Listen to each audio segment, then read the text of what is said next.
የኢንዱስትሪ ስራ በሰው ኃይል ቀጠራ፣ በትራንስፖርት ሴክተር ለምሳሌ አየር መንገድ በመጠቀም ኢነርጂያችንን በመጠቀም በብዙ መንገድ ኢኮኖሚያችን ውስጥ ኢምፓክት አለው። በሀገር የምንቀጥረው ብቻ ሳይሆን ከውጭ የምናወጣቸው ሙያተኞች ስላሉ የእውቀት ሽግግር ለማካሄድ የውጭ ምንዛሪ ለማግኘት ዘርፈ ብዙ ጠቀሜታ ስላለው ሁሉንም ጥቅሙን አሟጦ ለመጠቀም ያሳካናውን ካየን በኋላ የሚጎለንን ደግሞ እያወቅን መቀጠል ያስፈልጋልና ኢትዮጵያ ታምርት የሚባለው እንቅስቃሴ ፕራክቲካሊ ውጤት እያመጣ ነው ያለው። የኢንዱስትሪ ሽግሽግ እያመጣ ነው ያለው።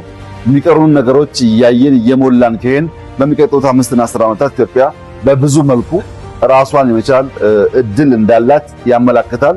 በርተን ከሰራን ጀምረን ነክሰን ከጨረስን መጀመር ብቻ አይደለም፣ ነክሰን ከጨረስን መጨረስ ብቻ አይደለም፣ ክፍተት እያዩ መሙላት ከጀመርን የማይቋረጥ ተከታታይ እድገት ስለሚያመጣ የምናስበው ውጤት ሊያመጣ ይችላል የሚል እምነት አለኝ።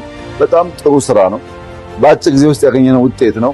ይህን እያሰፋን እያሳደግን የኢትዮጵያን ብልጽግና ማረጋገጥ ከሁላችን የሚጠበቅ አብይ ተግባር ይሆናል ብዬ አምናለሁ።